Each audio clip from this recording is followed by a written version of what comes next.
Members, it's the appointed time. We have a quorum. A call to order the meeting of the Finance Committee. The meeting today is supposed to end at 5:30 p.m. If needed, I will extend the meeting by up to 15 minutes. A reminder to members, if members have any direct or indirect pecuniary interest in the items under discussion today, please disclose the nature of such interest under Rule 83A of the Rules of Procedure before you speak. I also draw members' attention to Rule 84 of the ROP, which has to do with voting on an item when direct pecuniary interest is involved. Item 1, FCR Bracket 2026-27, number 25. This item invites members to approve a recommendation of the Establishment Subcommittee on the 10th of June. That has to do with the proposal under paper EC 2026-27, number 5. This is about making permanent a one-time limited directorate post in the Transport and Logistics Bureau for promoting the development of Hong Kong's maritime port industry development, with effect from the date of approval at the FC or the 24th of September, whichever is later. This is to promote Hong Kong's port and maritime development to consolidate and enhance Hong Kong's status as an international shipping center in accordance with the Finance Committee Procedure, paragraph 3A. Since the ESC did not recommend further discussion of this item at the FC, and we have not received a joint request from at least 3 members for further discussion here, therefore, in accordance with the ESC's recommendation, the FC will not further discuss the paper here. I now put to a vote the proposal in FCR 2026-27, number 25. With those in favor, please raise their hands. Those against, please raise their hands. I think a majority of the members voted in favor of the proposal. I declare the proposal passed. Item 2, FCR 2026-27, number 26. Members are invited to approve A, injecting $3.7 billion as the capital for the HKSTP's wholly owned subsidiary. This is for expediting the Phase 1 infrastructure works and utilities. B, retitling the existing Head 962 from Industry under the Capital Investment Fund to Innovation, Technology and Industry. And C, revising the ambit of the commitment under Head 155 and renaming it to Life and Health Technology Research Institute. On the 21st of April, the Innovation, Technology and Industry Bureau consulted the panel on Commerce, Industry and Innovation. Members who wish to speak, please press the Request to Speak button now. I remind members that once the discussion is over, I will put the paper to a vote. Members, please note the progress of the meeting and come back to the meeting room for the voting. To take questions from members, the following officials are joining us. Professor Sun Dong, Secretary for Innovation, Technology and Industry. Ms. Vicky Cheng, Principal Assistant Secretary for Innovation, Technology and Industry. Mr. Ivan Lee, Commissioner for Innovation and Technology. Ms. Winnie Chan, Assistant Commissioner for INT, and Mr. Vincent Ma, Chief Executive Officer of the HSITP Limited. Dr. Johnny Ng will report on the deliberations at the panel.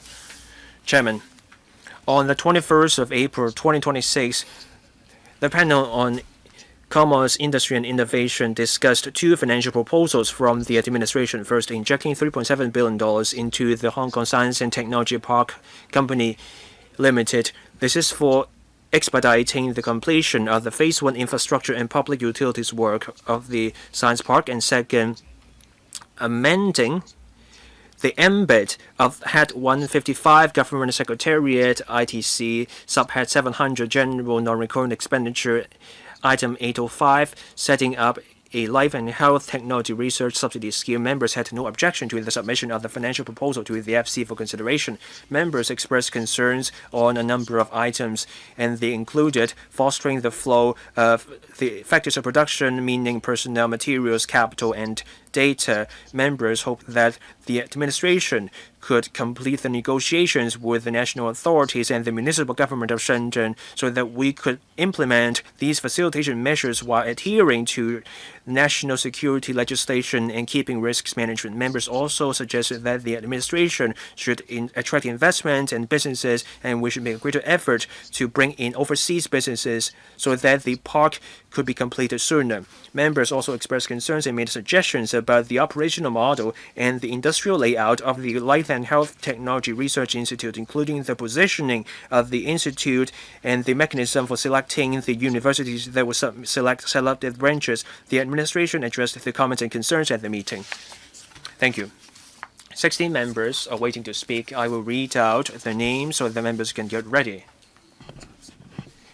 Let's do 4 minutes per member, question and answer inclusive.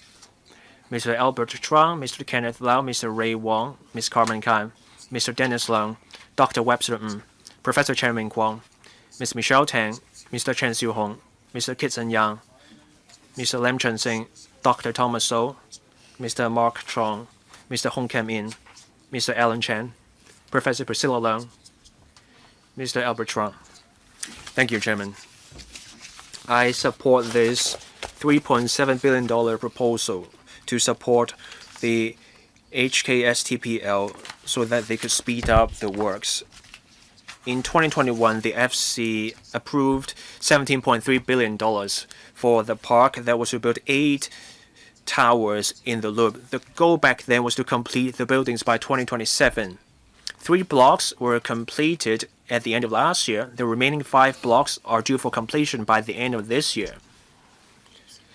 We welcome the greater speed and efficiency in the loop.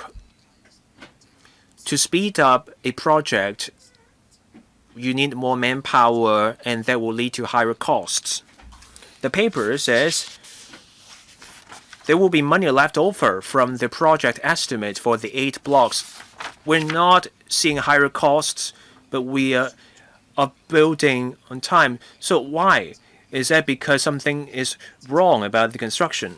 As at the end of May, 2 wet labs saw 100% occupancy rate. Tower number 1 also expect to lease out 70% of the floor area. That's encouraging results. What's the return rate on the rent?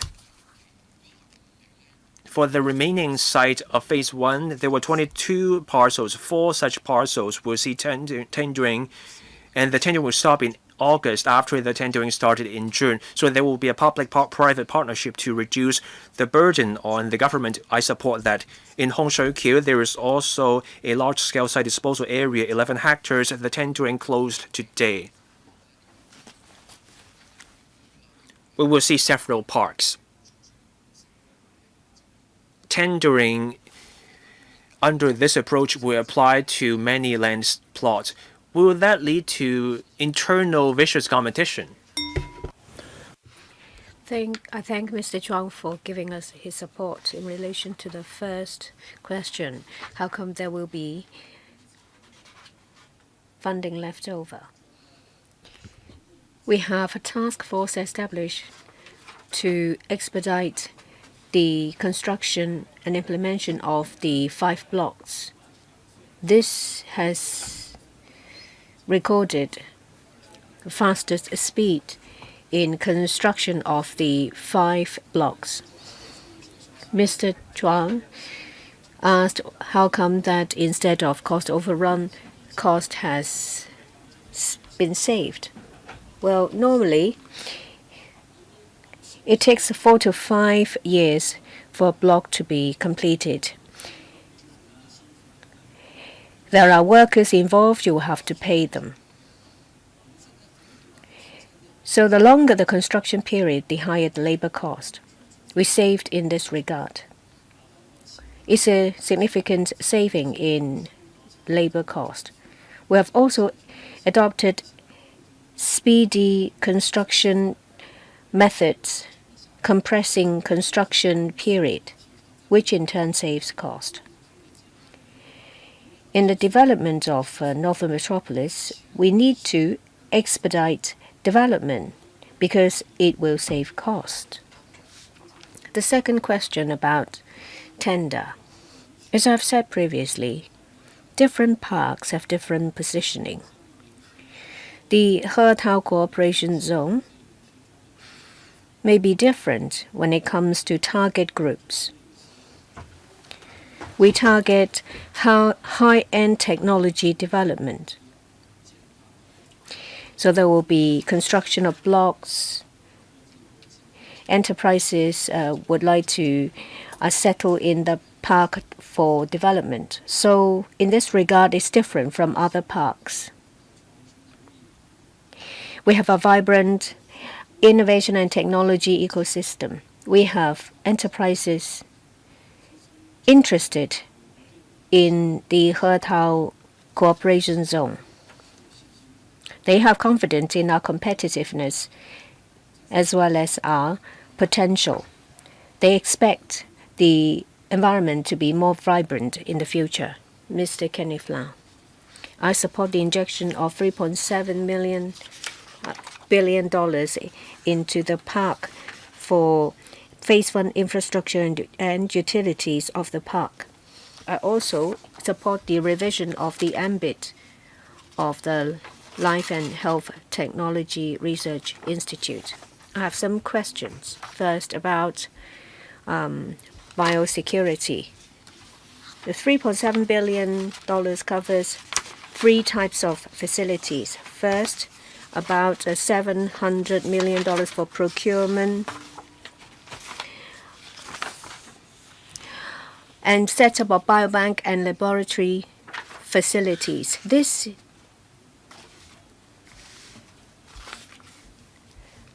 may affect national security. With more vigorous vetting, how do you adopt specific technologies for, say, for example, segregation to ensure that sensitive bioinformation will not be leaked, discussed against infiltration as well as preserves national security? Secretary, I thank the member for the question. Hong Kong, just like our country, attaches great importance on biosecurity.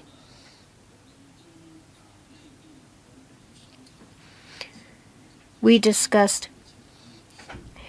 sensitive issues with mainland authorities in accordance with relevant rules, regulations under the premise of risk control.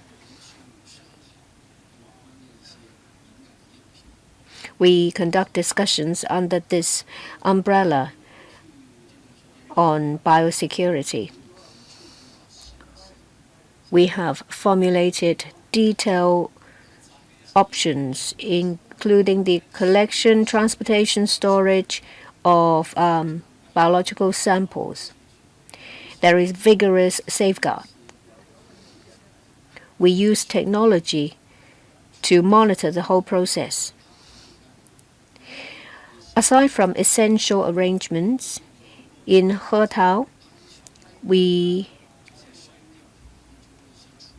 establish secure storage and utilization facilities.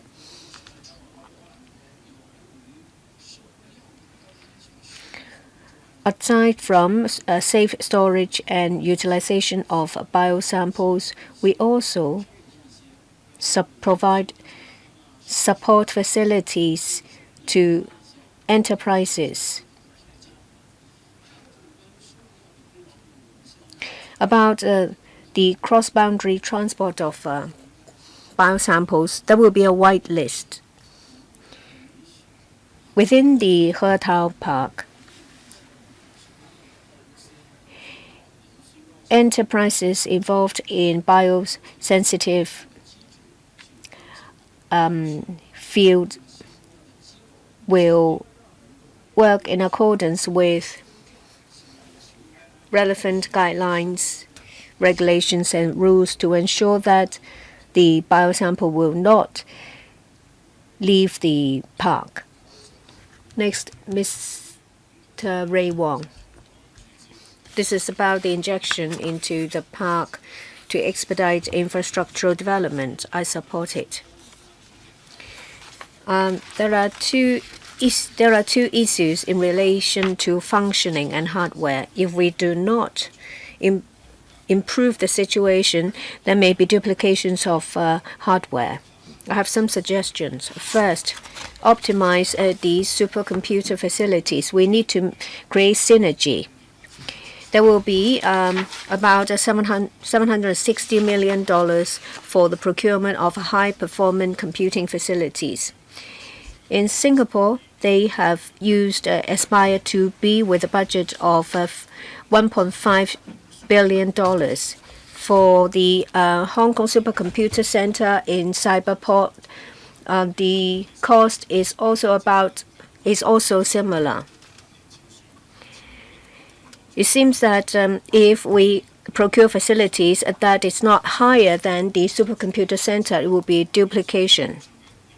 I suggest that additional facilities in line with the white list, so that there will be a dedicated high-speed network for the transmission of data.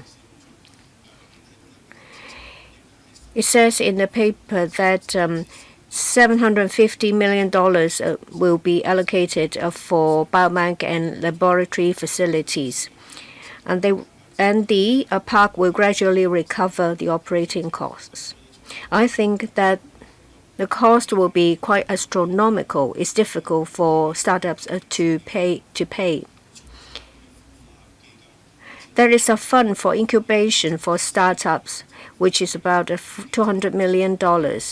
I hope that the INT vouchers will be made available for these startups to pay a concessionary fees to operate in the park.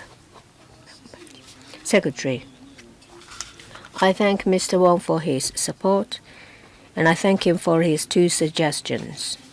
I'm sure that the Science and Technology Park will seriously consider his suggestion.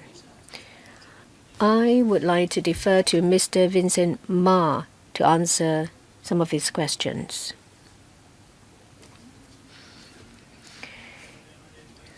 There is the supercomputer center as well as the biobank and laboratory facilities. We have comprehensive supporting facilities in Hong Kong. There will be a mini supercomputer center in the park. We reckon that when data cross the border, the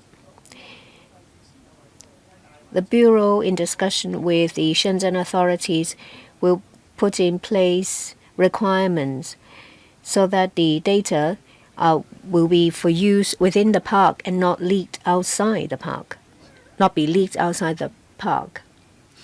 Yes, there are many things we can do on different levels. The safest way is to have our own supercomputer center for universities, enterprises to use.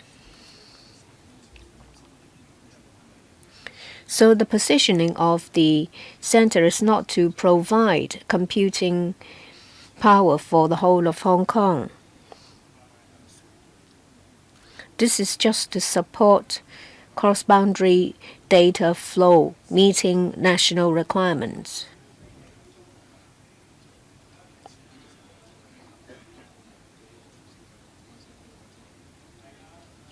Well, if there is relaxation in the requirements, perhaps we can explore the use of cloud facilities. When it comes to price setting, we will definitely consider the affordability of startups. We've been conducting surveys as to the fees paid by startups to universities and labs. We will definitely take that into account. We will fully support startups in the use of the facilities there. Ms. Carmen Khan.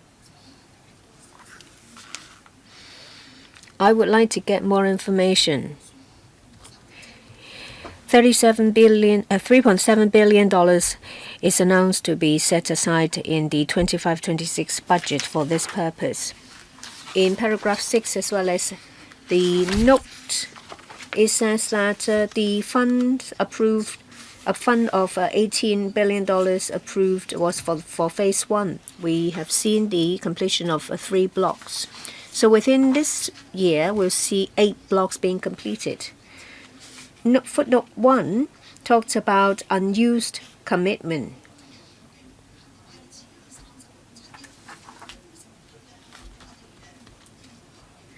Would there be synergy with the 2.2 billion from the $7 billion?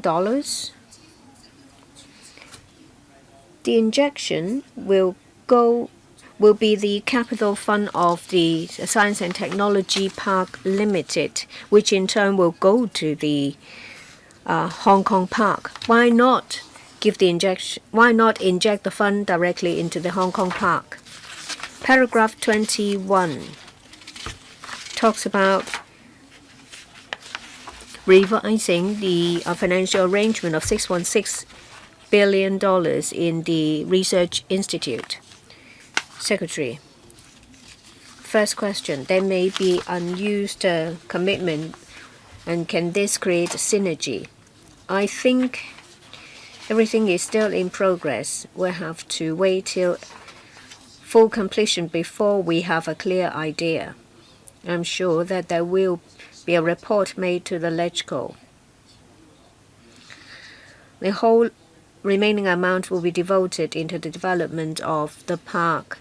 Say, for example, using the fund to construct facilities. In any event, we will give you a full report. The $3.7 billion is for the infrastructure outside the 8 blocks. The second question, how come the injection goes to the Science and Technology Parks Corporation? I think it's an institutional setup. When the Hong Kong Park was set up, it was positioned as a subsidiary under the Science and Technology Parks Corporation.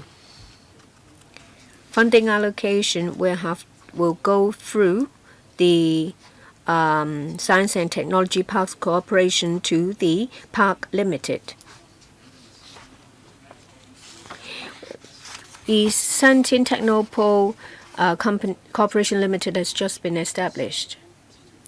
And as to the actual financial arrangement, I believe in the end, the LegCo will be fully informed. The Hong Kong Park is different from other similar bodies because the board of directors is jointly set up with the Shenzhen side. Is in accordance with an agreement to develop Hetao signed in 2017. So the operation is different from other parks. It's a subsidiary of the Science and Technology Parks Corporation because of these considerations. The third question is the Health and Life and Science Technology Institute. I think it's not just the same, but the actual arrangements as well. Thank you. I will briefly explain why we want to fine-tune the ambit of that item. When we approached the FC for the funding, back then the idea was to give the funding to universities directly for those universities to set up their labs. But then later, we looked at our country's plans for innovation, including plans to strengthen the coordination of life and health technology and AI. So universities will still set up their labs. But on top of those 3 branches, we will set up the headquarters in the loop with the focus on AI and medical technology. We will also make the most of the locational advantage of the loop and also other policy initiatives. That's to maximize the results and the impact That's why we are applying to fine-tune the ambit. So that's the context of our proposal. Mr. Dennis Leung.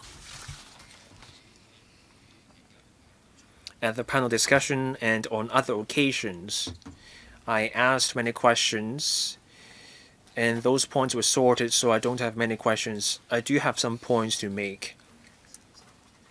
This involves $3.7 billion, and we're talking about construction works. The park will take over the tendering. We should incorporate the requirements of the construction sector security of payment arrangement so that the subcontractors and the workers will be paid for their work. I hope that's something the park can pay attention to. Now, turning to the Life and Health Technology Research Institute, we will have the headquarters plus 3 branches, and this will involve university research project. And then $3.3 billion out of the $6 billion will go into a matching fund of a 4-to-1 ratio. So my question is, apart from the $3.3 billion, can those universities apply for other sources of funding, or are they barred from applying for further funding sources? My next question also has to do with the fact that the government provides the funding. The research outcomes are supposed to benefit the public. So my question is, will the government take a stake in the future intellectual property rights such that people will be able to access better health care in the future? Secretary. I thank Mr. Leung for his points and also his support. We believe that Park Corporation will follow the laws and regulation to safeguard the essential rights of frontline workers. The Loop is a key national project. They will be very cautious about this area, so they will avoid such needless errors. Now, on the point about the Life and Health Technology Research Institute, Mr. Ivan Lee can tell us more about that.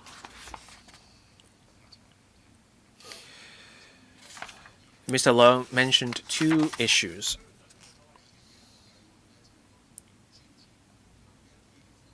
When there was a plan to set up the branches, each branch was specialized in a certain area, and there is also a plan for them to take forward the project. The government and the steering committee took part in the vetting.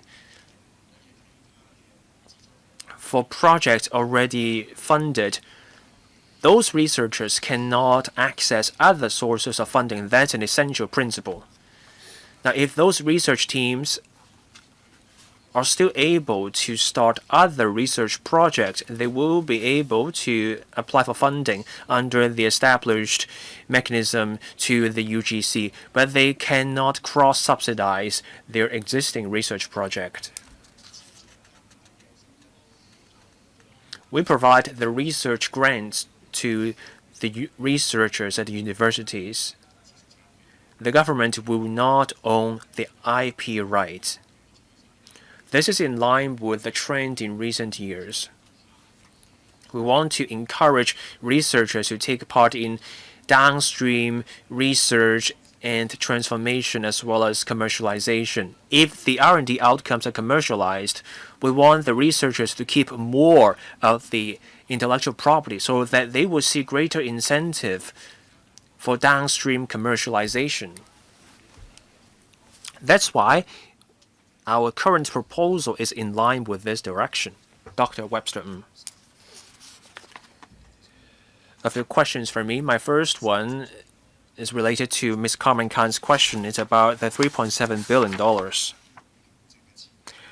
There is money left over. Doesn't that mean we should approve less money? Or will the money be spent elsewhere?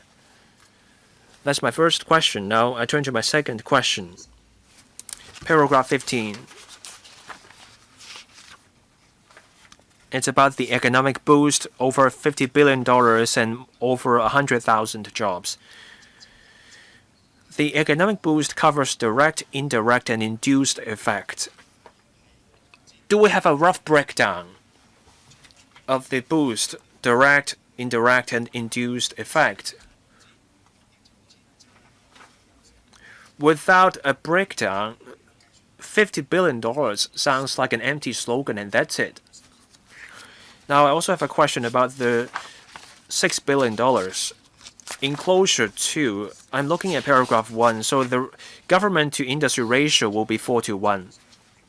So the government provides $4.8 billion and the universities will, or the industry will find $1.2 billion. And then elsewhere it says $2.7 billion from the government, the rest from the industry or universities. So the amount to be given by the government will go up from $4.8 billion to more than $5 billion. So the share offered by the universities and the industry will go down from $1.2 billion to $500 million. So it goes from 4:1 to 8:1. Finally, it says it does not involve extra funding. It's still $6 billion. But in reality, the government will pay 89% instead of 80%. So I just wonder how this works. Overall, I support the scheme. Thank you. As I said in my reply to Ms. Carmen Khan's question, the Phase 1 works are still in progress. We don't have the final figures yet. The $3.7 billion is for the remaining infrastructure and utilities. Even if there is surplus money from Phase 1, we do not recommend reducing the sum. A lot more works remain to be done. Tendering is going on for Phase 1. Most of the money comes from enterprises and the industry. The government has not committed a whole lot to the project. We speed up the works, we try to save. The money we save will go into the development of the loop. What matters is that we report everything clearly to LegCo. Now, on the $50 billion sum, Ms. Vicky Chung, the Principal Assistant Secretary, can tell us more, and then the other questions can be taken by Mr. Ivan Lee. First, Ms. Vicky Chung. A consultant compiled the figures for us, over $50 billion, over 100,000 jobs. The boost covers direct, indirect, and induced effect. By direct effect or direct contribution, we refer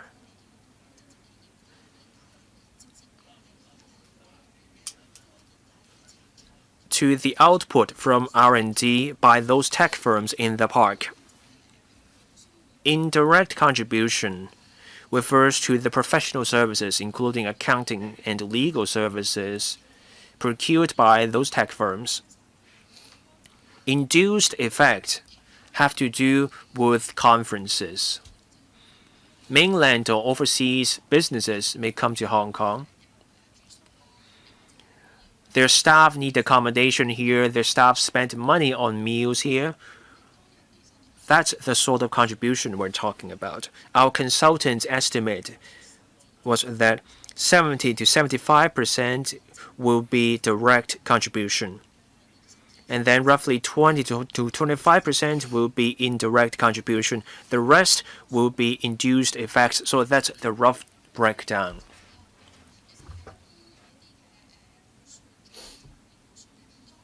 This approach is also adopted in other projects when it comes to the economic boost. Mr. Ivan Lee. Dr. Ng asked about the matching ratio for the Life and Healthcare Research Institute. For the branches under universities, the matching ratio will be 4:1. It can be money or support in kind. This means the use of labs and research equipment. The government gives $3.3 billion to universities. So universities will have to pay $800 million.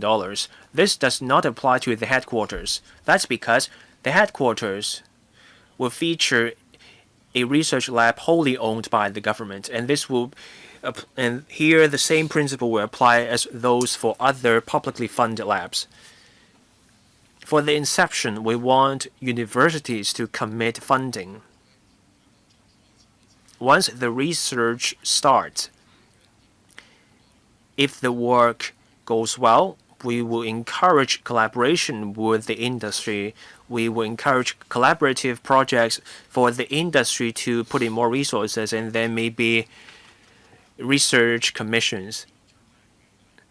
So we expect more money to come in from the industry than what is shown in this ratio. Professor Chen Wenguang. I support the funding proposal. There are things I want to follow up on. Paragraph 12 in the paper says that the HSITPL will meet the operation and maintenance expenditure by charging users so that they can gradually achieve cost recovery.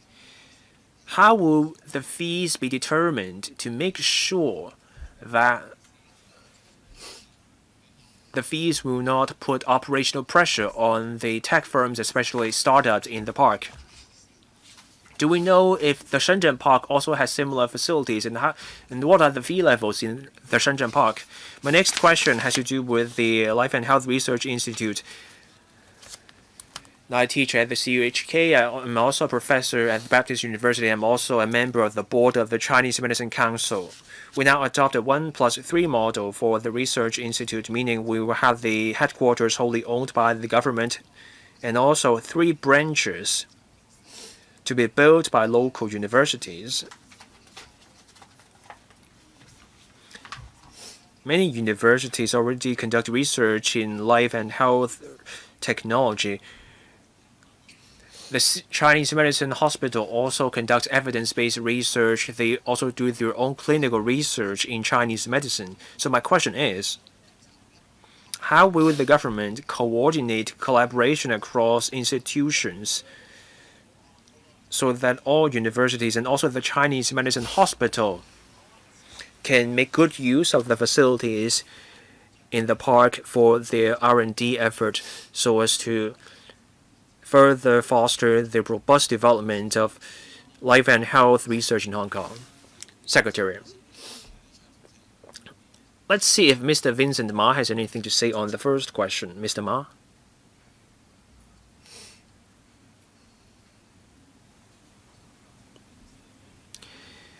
For the supercomputing center and the biobank, those facilities are about the free flow of the 4, or rather the safe flow of the 4 factors of production, meaning the capital, the personnel, the materials, and the data. We want to foster R&D and lower the R&D costs. As the paper says, we will charge fees. On setting the fee levels, now we have not set the fees yet.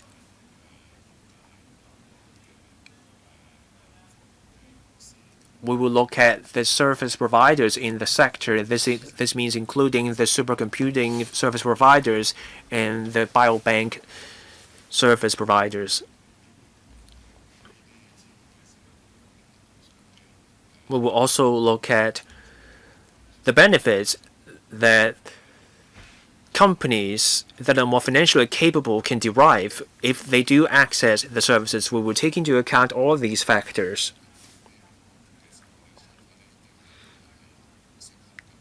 We will make sure that the fee levels we charge will be appropriate and that companies of all sizes will be able to access the services. So I hope that puts the members' mind at ease. The second question is Life and Health Technology Research Institute, and whether there is any duplications with other research enterprises within the park. We have already covered this part when we sought funding approval. Over the years, the SAR government provide support to universities on research in this regard. We have identified important directions for Hong Kong's development. That was our starting point. That is, coordination and assistance are provided to find a direction. That's the original intention of the Research Institute. Well, there will be AI, life, and health technology because this dovetails with the latest development trend and is suitable for Hong Kong. There are three major directions. The government has had numerous discussions with universities.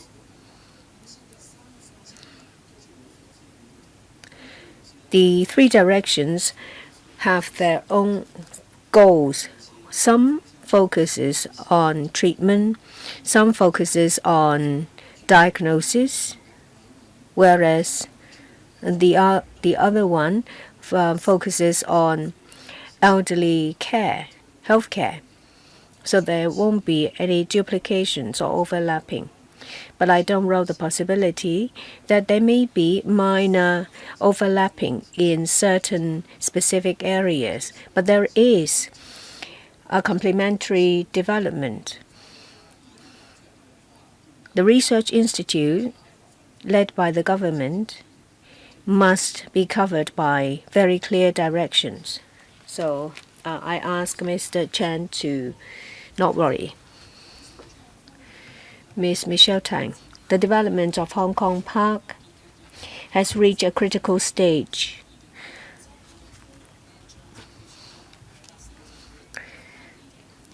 The $37 billion proposed in the budget should be implemented in order to expedite the development of infrastructure and utilities. The $3.7 billion will cover three infrastructures.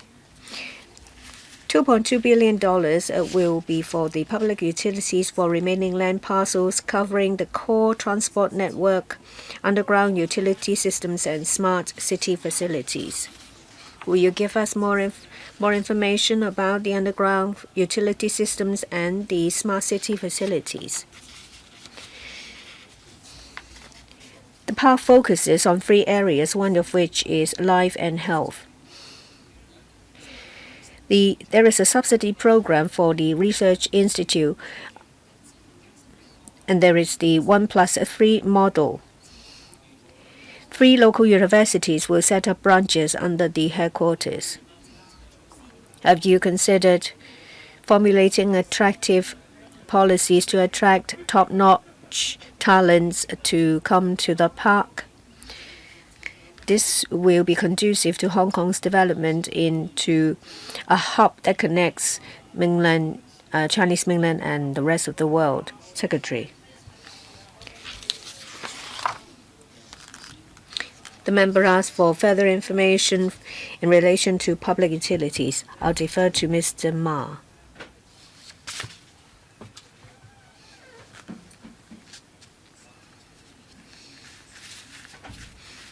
The part for public utilities. We have land parcels divided, but we need roads to connect them. We also need a central boulevard to link the different parts together. So these are infrastructural costs. Underground utility systems refers to common drainage systems. In Beijing, the drainage system, the communal drainage system have already been designed and constructed. Utility companies will have all the ducts they need constructed.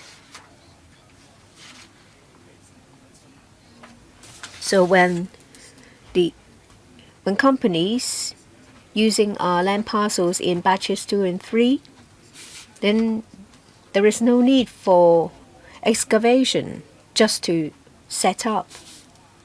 This will be cost effective and it also ensures efficiency.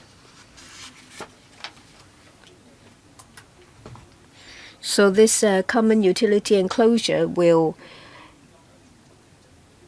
help with the planning of the park. We focus on smart facilities. We have smart lampposts. We have very good Wi-Fi network, 5G or even 6G networks, UV charging points.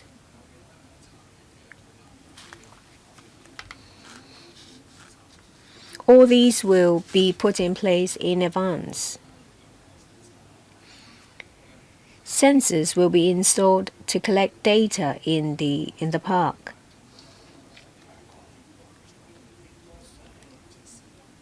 These will enable better operation in the central control center.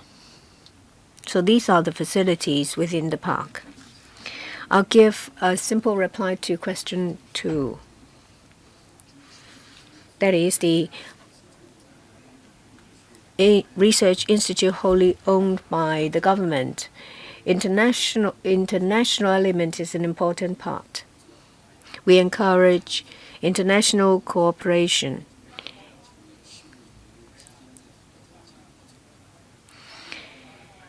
This applies to the headquarters in the park. There's been several meetings. We will start the global recruitment exercise soon. We aim to build a management team with international competitiveness. They will need to start their work as soon as possible. We want to make use of international cooperation to enhance the development of the park. We want to tap into the latest technology. We have to be the best research area, and at the same time we want to be practical so that our research products will be effectively used. We will report to the LegCo about progress, so there is no need to worry. We have plenty of time for us to report to you. I thank Ms. Tang for her support. Next, Mr. Chen Xiu-hong. I support the proposal.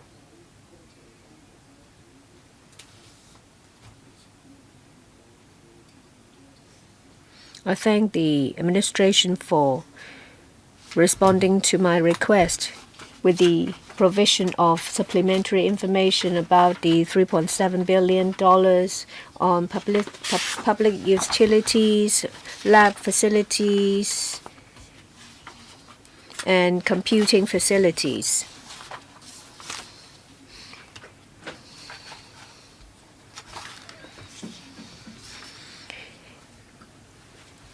Of course, we support the policy, but we need to make sure that the expenditure is reasonable. Under public utilities, there is a breakdown of Central Boulevard, internal roads, common utility enclosure, and smart city facilities. I think you've drawn reference from similar projects. This is a total of about $1.6 billion. Can you tell us information about projects that you have drawn reference from? Can you give me their unit cost so that we can gauge whether this is reasonable? The contingency for other capital works or other projects, you set aside 10% as the contingency, but this is 23%. Why is it so high? What's the reason behind? The development of the loop as well as the northern metropolis will create huge demand for labor. Will there be dedicated policies to ensure suitable level of importation of foreign labor? Apart from that, I don't see any other way to expedite the development of these facilities and the development of northern metropolis. The financial arrangements of the research institute. What is the principle by which you allocate 45% and 55% of the $6 billion to the headquarters and the 3 branches? The $3.3 billion for the 3 branches, I hope it's not just a rigid, even allocation. And also, please ensure that there won't be any duplications or overlapping of the research areas. Secretary. The first 2 questions are in relation to specific projects from which we have drawn reference. I will defer to Mr. Ma or Ms. Zheng. Mr. Ma.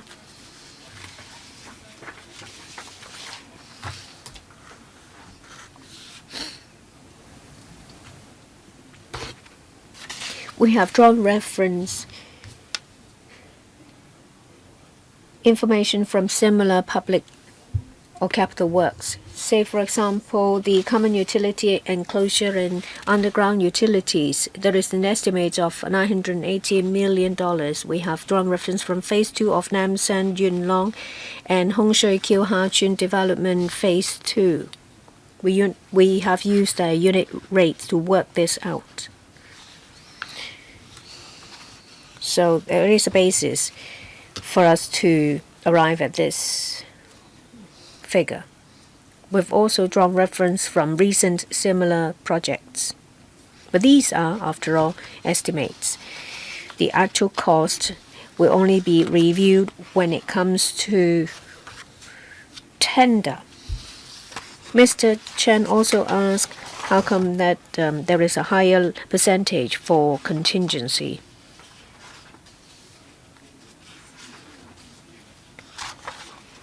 Well, there is the contract contingency and the project risk contingency for public utility projects.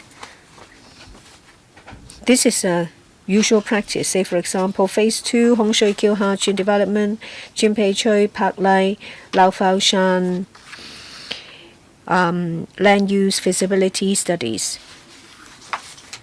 A similar approach was used. This is a preliminary stage. We have to cater for unforeseeable factors.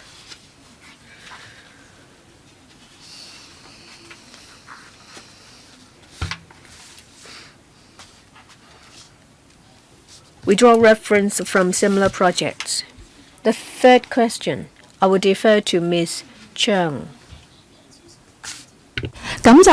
Please be brief because you have overrun already. The point about labor is close to our heart. For this project covers different kinds of tasks. We have talked to the authorities about bringing in outside workers for certain tasks. There is more room under the existing mechanism.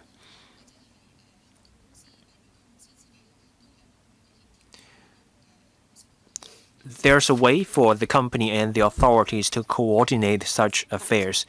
We have also adopted new approaches for the works. There is flexibility as a result. So some tasks can be performed overnight, and we can proceed with the work 24/7 without affecting the people around there. What about the fourth question about the LHRTI's funding? Mr. Ivan Lee. We will give a bit over half of the resources to the universities to set up the branches. Over the past couple of years, we have been in talks with universities. They have submitted preliminary proposals. We looked at the information we have and the actual need. That's why we arrived at this ratio on how we will specifically allocate the funding. We have a scientific team inside the ITC, and we also have a team for the work. We look at the needs of the research. We will let the universities know in detail how the funding will work. A bit shy of half of the funding will go to the headquarters. The headquarters will set up their facility. They will have to build their own research team. 45% of the funding is an appropriate arrangement. A reminder to members, please be brief in your questions. Each member will only get 4 minutes. That's question and answer inclusive. Mr. Kitson Yang. I have some questions about the funding for the LHTRI. $3.3 billion will go to the 3 branches. Each branch will specialize in an area of research, and we need industry input for that.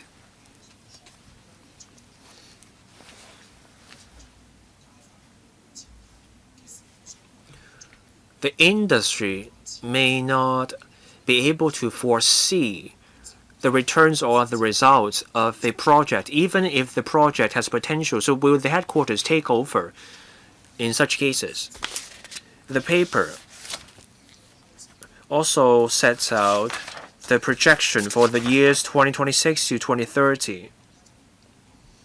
So the project will be running for 6 to 8 years, and at that point, the money will dry up.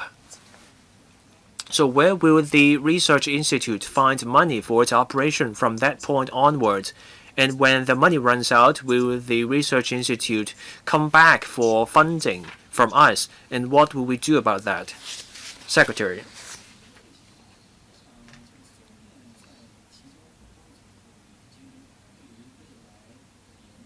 For those branches, the university submitted their proposals and their detailed plans on the way forward. We want each branch to proceed according to their plan. Most of the money will be government funding. So the universities provide roughly 20% of the funding. We hope that these universities can also secure funding from the industry. But I want to stress that these are research bodies. The focus is on the upstream and midstream sectors. Mr. Yang's concern is, what if we are out of money? Will the headquarters be involved? The headquarters will see the involvement of different sectors, including universities. Universities' research projects can be part of the research work of the headquarters. There are clear areas of focus for the headquarters, and each branch, each center will have its own edge. So the headquarters will not be cross-subsidizing the branches. That's because the branches will be under an obligation to proceed in accordance with the proposal. Now, what if those branches run out of their funding? It's 6 to 8 years. This will be a major research platform funded by the SAR government. If the platform does well, we hope that the government will continue to fund the research bodies. Whichever country or region you look at, the local government will fund the major platforms for research and development. If the platform does well, I hope the government will consider continuing the funding. For any research institute, as they consolidate upstream basic research, we want them to also do something about application so that they can generate their own revenue. No follow-up. Mr. Lam Chen-sing. I have a question about the operation that will last 6 to 8 years. In 2024, the Finance Committee approved the project for the LHRTI. We were told that $6 billion will last 6 to 10 years. We were told about 10 years. 6 years is quite some way off from 10 years. We were hoping that the $6 billion will last 10 years. If we're told it will be 6 years only, then we will have questions about whether it is value for money. Is it because we want to set up the headquarters now? Why is this the case? Such that 6 years from now, there may be another funding application, or is the government confident that in 6 years' time they will be able to generate revenue to keep going? We were hoping that with $6 billion, each university will be able to run the branches. Now we will have an extra headquarters, and that will also mean universities will get fewer resources. Will that affect the university's operation? Will the headquarters really need vast resources?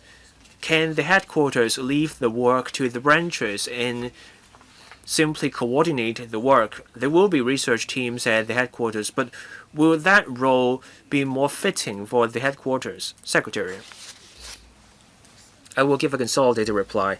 In 2023, we were going to give all the money to universities, and the money will last them 10 years. Circumstances change. Our national development means there are now more stringent requirements for the SAR. That's why we nailed down the 1+3 model, and we are now proposing headquarters. We want government coordination over AI and life and health technology. This is in line with new development. And that means we're scaling back the funding for each university. And that's why we propose the money lasting the universities for 6 to 8 years instead. So members are worried that will another funding proposal come before us in 6 to 8 years. It's not very likely that we will ask for more funding in 6 years' time. President Xi Jinping recently stressed the need to commit more resources to basic research. Our problem is not committing too many resources. We underinvested in research. Even after the change, our input is 1.63%. Our country's average is 2.8%. Under the new 5-year plan, we will increase the share of R&D in our economy so that we can catch up with our country's pace of development. So that the one center and one hub will be a key part of Hong Kong's future development. So we do not rule out further commitment of resources to create new development opportunities for Hong Kong and for our country. This research institute will be a key platform for boosting our upstream and midstream research. If the platform does well, I hope the government will continue to commit more resources to it. Dr. Thomas So. I support the funding proposal. My concern is resource allocation. I echo the points made by the members. Back in April at the panel, we talked about this proposal. I said that for this Life and Health Research Institute, aside from this institute, more than $2 billion was earmarked for other projects. I raised this point, and then the secretary said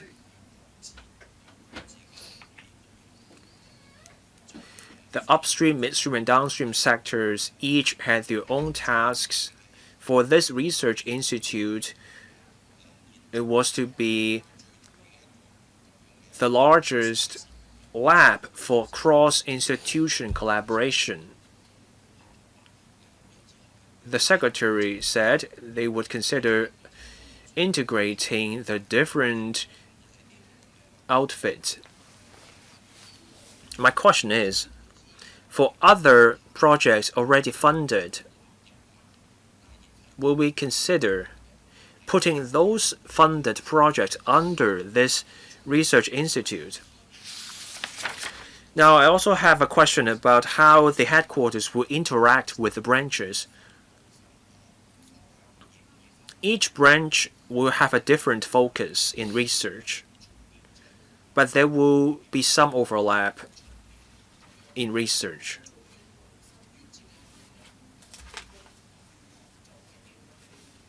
So how will the headquarters and the branches delineate their respective areas of research if they work together on the same area?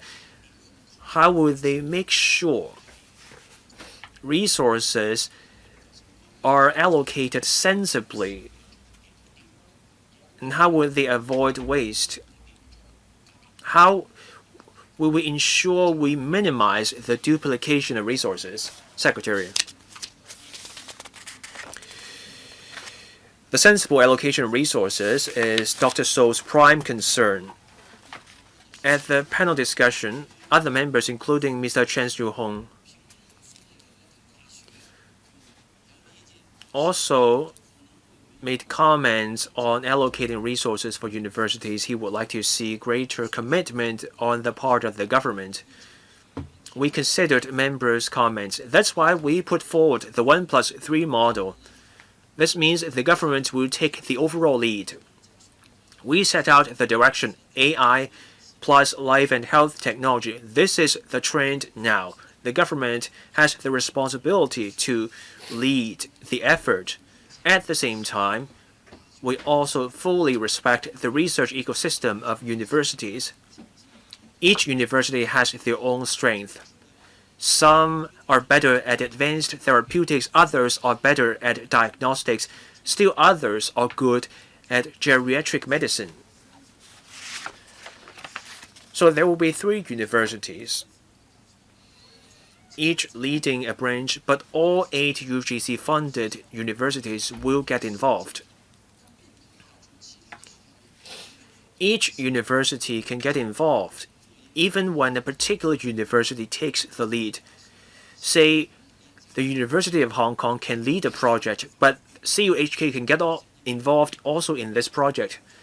The focus here may be on advanced therapeutics, and when the CUHK has great researchers, they can get involved. Or the CUHK can focus on advanced diagnostics. Hong Kong U can get involved. The HKUST can also take part in the research. We want to build a critical mass. And that's the key point. There will be no overlap in the broad direction. But when it comes to specific areas, say Hong Kong U focuses on advanced therapeutics, they will do some sort of focus to some extent on advanced diagnostics, or the CUHK may focus on advanced diagnostics.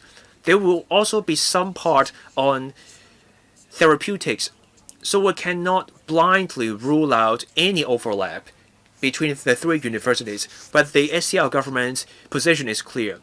Each branch needs to have its own focus. So I hope I have clarified the matter. And once again, I want to thank Dr. So for his support. Yeah. Mr. Mark Chong,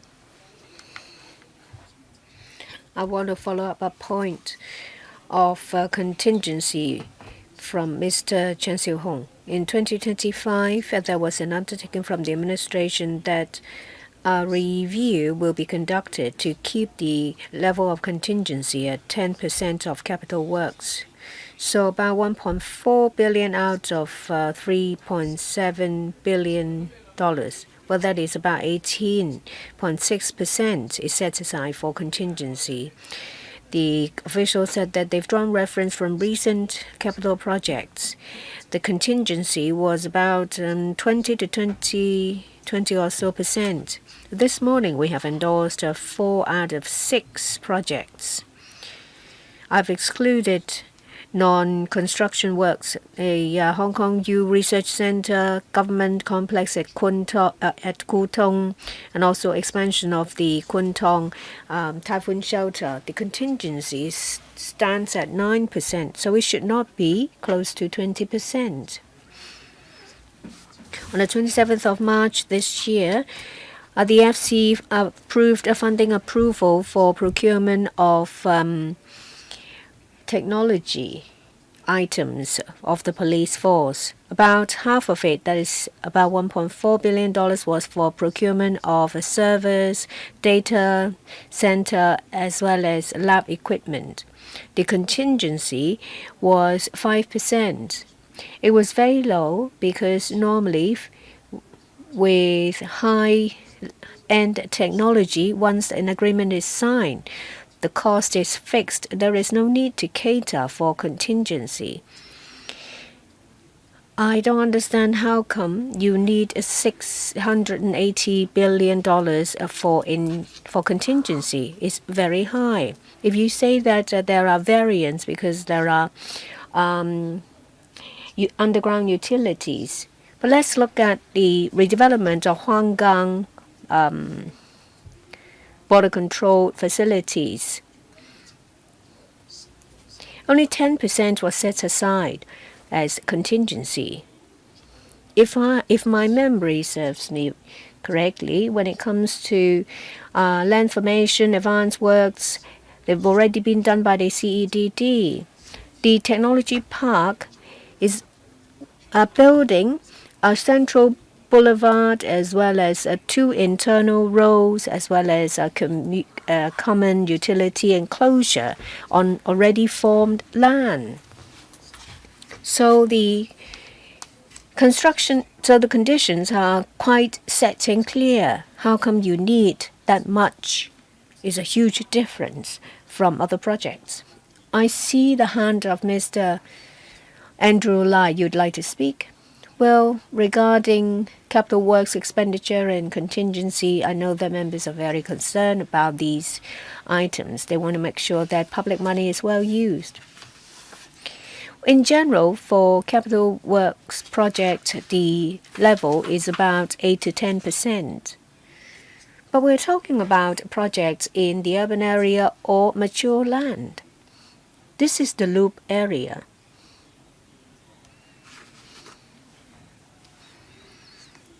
Perhaps the risk level is higher. That's why the Parks Corporation has a more conservative plan. I'd like to say that whether it is capital works project or this proposal, all the contingency is set aside because it's needed. If there is no need to use it, it will be left unused. The contingency can only be used within the approved scope of the project and not for any other purposes. Mr. Ma, anything to say to supplement?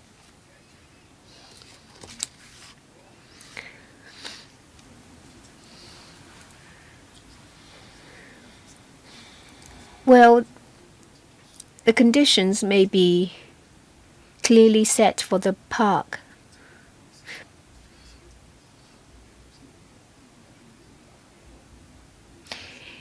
There will be different enterprises using the land parcels and will provide support. This in turn becomes uncertainty. We need to have sufficient buffer to address the uncertainty without affecting the pace of development.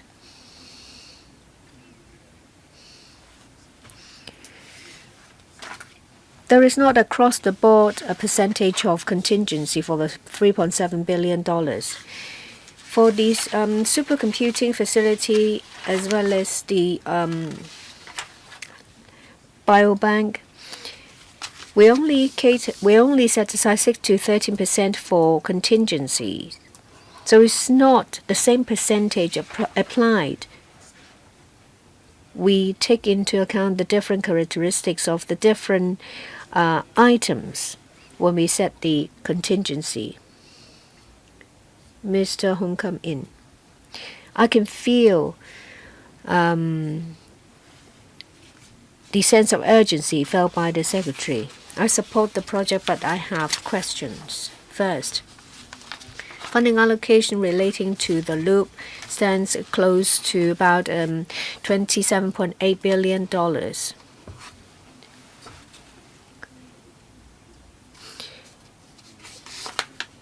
Well, the government said that there will be a review mechanism of the allocation and use of the fund. How will they report progress to us? The Science and Park Corporation engaged in consultancy to conduct a study.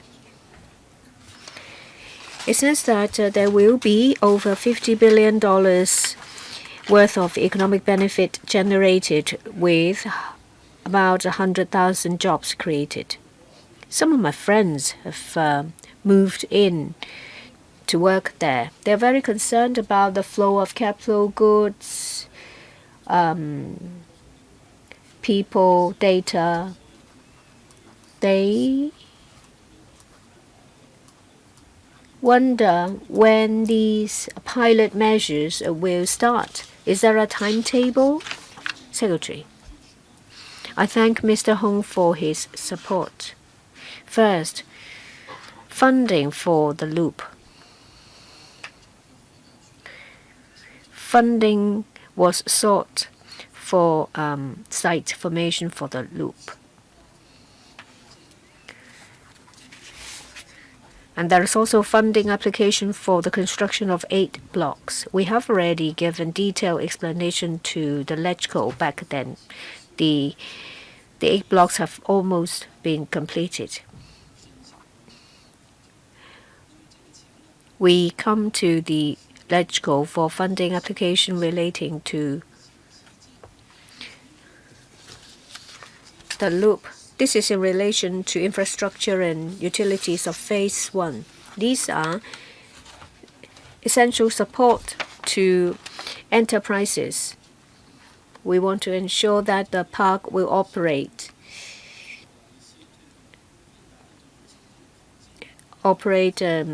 smoothly without any problem. Well, the information has already been covered by my colleagues. What I'd like to stress is that we are pragmatic.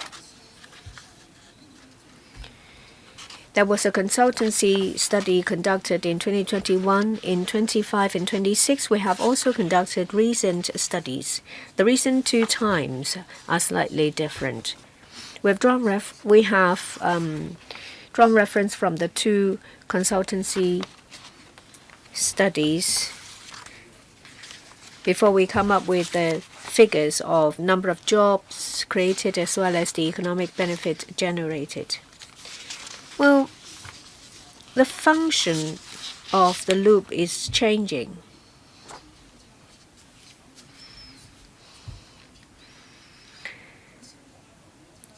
In the past, we talk about number of enterprises and GDP growth. But now, I think our country is not concerned about number of enterprises and jobs created. They focus on creating the base as a base for new quality productive forces. So the focus is shifted on midstream and upstream R&D. We keep an open mind.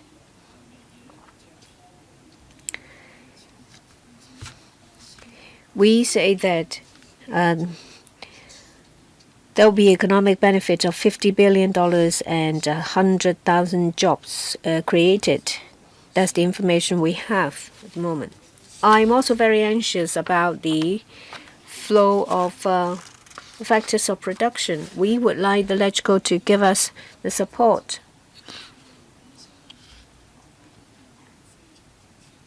We have strong support from the Hong Kong Macau office as well. But there are different factors at play.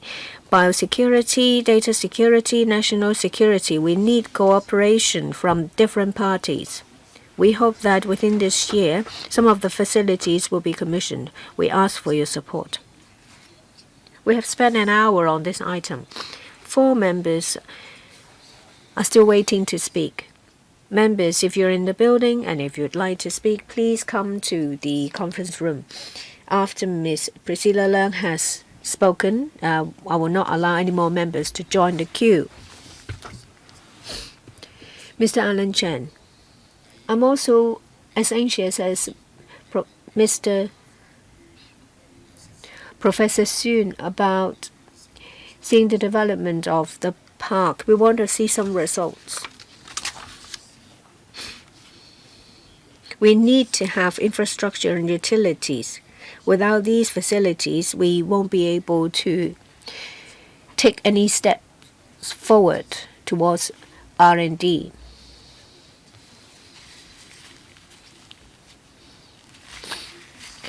We have devoted fewer resources than other places. This is the fourth industrial revolution. Some other countries borrow to invest. If we don't make the investment, how can we explain about the slow development to our future generations? There will be a 1+3 model. I understand that Professor Soon is an expert in life and health. Now, the model of 1+3 is adopted. There will be one headquarters and 3 branches. 45% will go to the headquarters, 55% will go to the branches. Funding will be allocated on the basis of 4 to 1. How do you ensure that the headquarter will not just be the coordinator? It will provide support for collaborations on different areas. What about result transformation? Who owns the intellectual property? What is the ratio of resources allocation?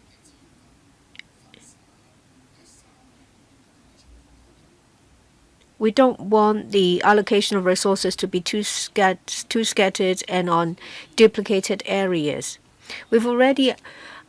Members have already asked this question. Professor Soon, let me stress one point. Whether it is the headquarters or the branches, we want our research to be advanced. We want our results to be pragmatic. The headquarters plus the 3 branches will focus not just on research, but on application as well.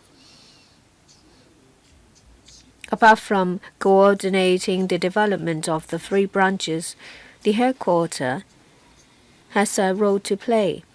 It focuses on AI plus life and health. It will lead an R&D team. It will collaborate with overseas research teams as well.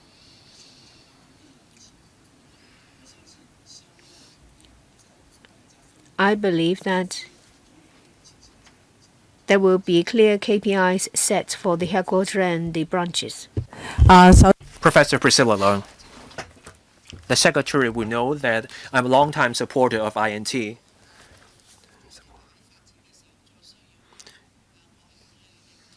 If there's a need, the Secretary can be even more ambitious in seeking funding from LegCo. I have a comment to make. It's about paragraph 10. I'm pleased to see this. It makes reference to the flow of personnel, materials, capital, and data, and there's also the white list. I have been campaigning for this for a long time. For personnel, the flow is easier, but for the other 3 factors of production, it's trickier. So let's all work together. Let's work out the timetable. The legislature and the executive branch should work together on this because this is crucial. My next point has to do with paragraph 21.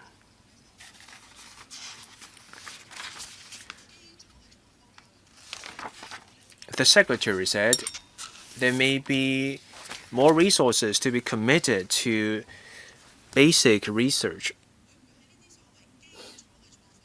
So for education on basic I&T,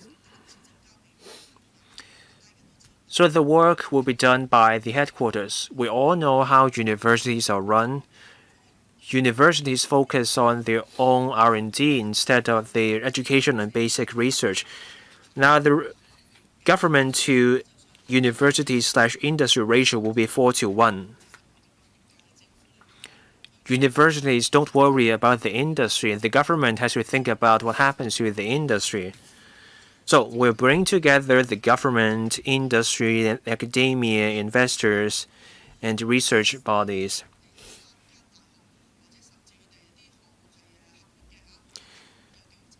Many universities can get involved in this initiative. How do we get them to work together?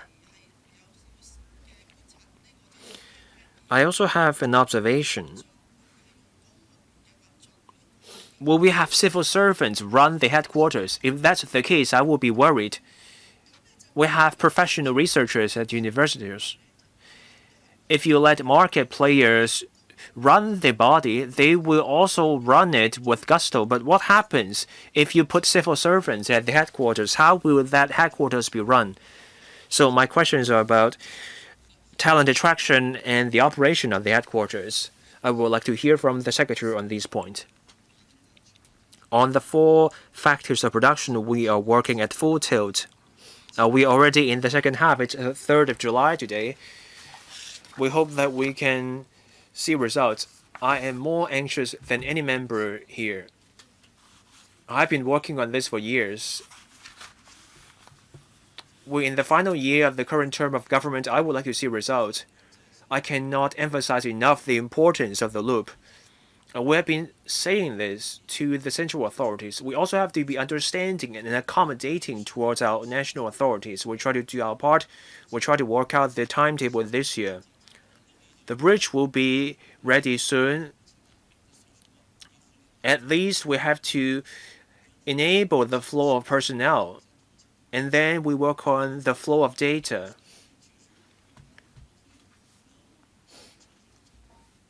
Whichever is ready, we try to get that working first. If that it means allowing the flow of samples later. I know that electrical members, NBC delegates, and members of the CPPCC have also been putting forward motions in support of this. I'm grateful for that.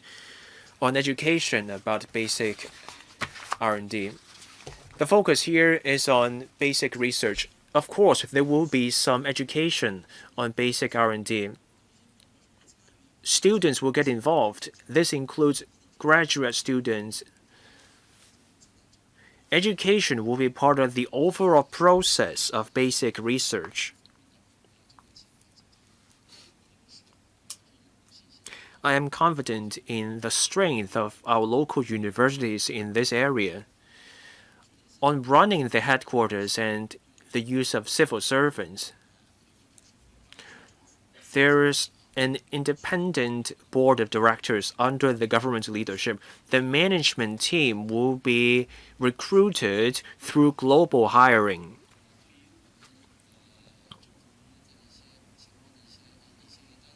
I can appreciate Professor Leung's concerns about government officers in certain situations. Each side has its own strength that applies to the government, the industry, and universities. We bring different parts together to achieve better outcomes. So that's my consolidated reply to Professor Leung's questions. Thank you. Mr. Perrieu.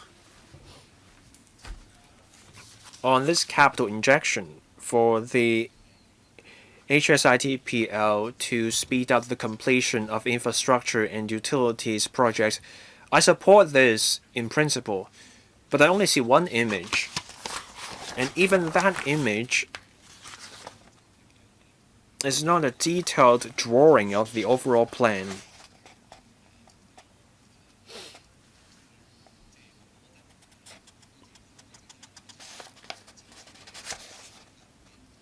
clearer image here would have been better. This is about infrastructure and utilities. There will be outdoor sports grounds, open space, and greenery. I don't see any of that anywhere in the paper. We visited the loop.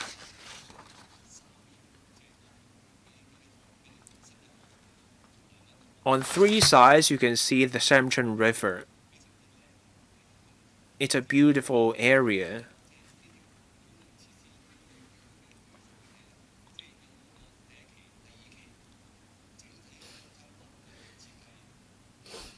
Do we have the overall design of phase 1 and phase 2? Why don't you show us an image of the overall development of this area in the future?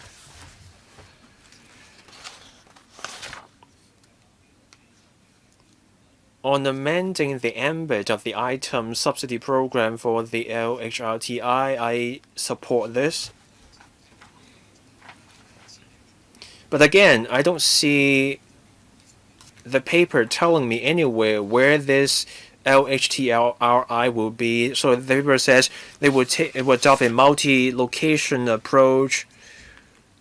There will be research in accordance with actual needs. So will there be an office of the headquarters in the loop, or will the office be in the science park, or will the office be at one of the university campuses? I would like some explanation.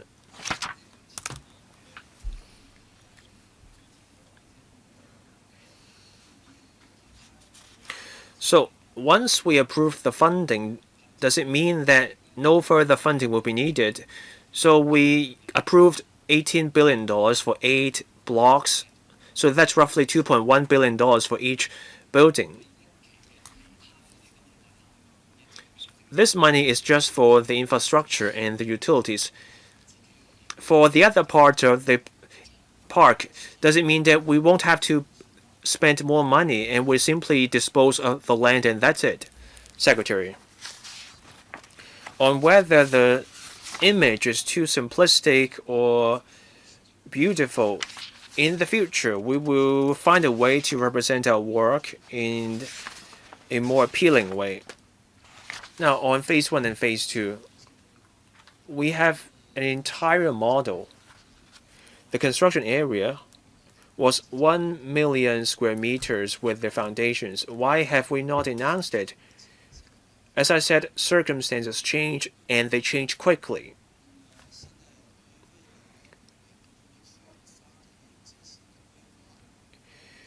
We're drafting our own 5-year plan. We have plans for the northern metropolis. We're moving faster with the unit town. What if we're short of land? We may consider the loop.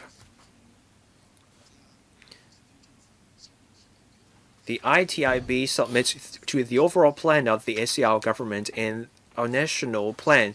We have yet to finalize the plan for phase 2. We do not rule out the option of using part of the land for the unit town. That's why we have yet to announce a phase 2 plan. I hope and I appeal for understanding on this point. On the location of the LHTRI, the locations will be in the loop. That's why we proposed the headquarters. That represents the 1 in 1+3. This is in line with our country's development. We want to highlight the role of the loop as the engine and the source of the innovation in the loop. We can do better in the future if we have not managed to highlight this in the paper. Now, on whether other funding will be needed, I hope we won't have to come back for more funding. We hope we can leverage market resources, but I cannot rule anything out.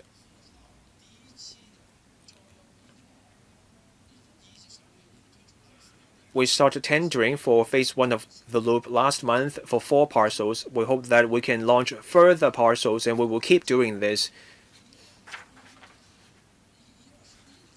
We have to build a block on each parcel. Each may cost $1 to $2 billion. The government cannot bankroll anything, and we do not propose to bankroll everything. We hope that 80 to 90% of the money can come from the industry. That's what we envision. But we may want to move faster with certain parcels, and then the government may commit more resources to build more blocks. That's possible. Now, for the surplus funds from the first 8 buildings, are we going to spend the money on talent lodgings? That may happen. So that's my overall reply to Mr. Perryu's question. He asked a candid question, so I gave him a candid answer. Last one to speak, Ms. Christine Fong. I'm fully on board with the Secretary. We strive for quick win results so that we can demonstrate our efficiency. I'm also anxious to see results. Director Shabalong visited Hong Kong. He would like us to go faster with the HSITP so that we should build faster for phase 1 of the loop. And we should find our positioning in health and life technology. There's fine-tuning for the $6 billion, so the government to industry and university ratio will be 4:1. There will be headquarters, and then there will be 3 branches. Each university will have to fork out $800 million.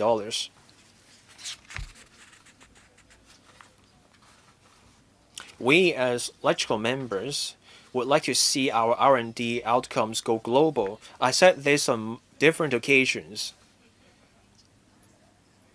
There's research in oncology and messenger RNA.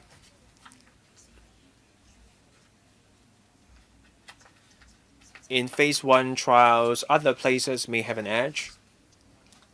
So we have to go faster.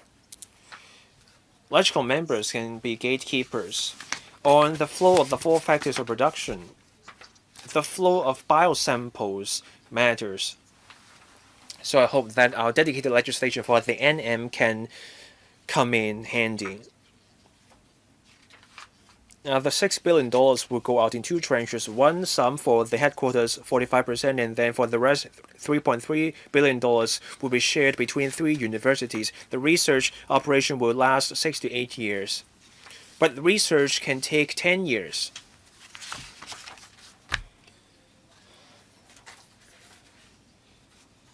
So the cash flow is set out under paragraph 24. For 2029 to 2030 onwards, so there's a sum of $2.4 billion, making up 40% of the $6 billion sum. For 2029 to 30, the cash flow projection is something that I would like to hear from the Secretary in greater detail on what we will do about that. Secretary. I want to correct something.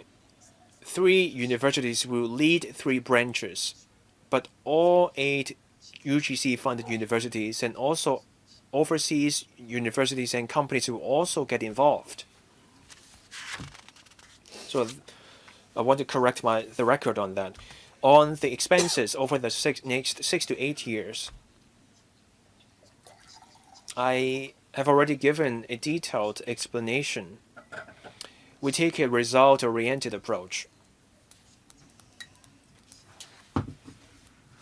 With the 1+3 model, the LHTRI will be a key engine and source of innovation for Hong Kong.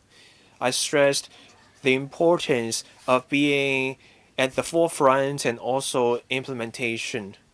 If the platform does well, we can double down on providing resources. They can keep going. If the research center struggles, we don't have to wait for 8 years before we fine-tune its operation. It's a dynamic process.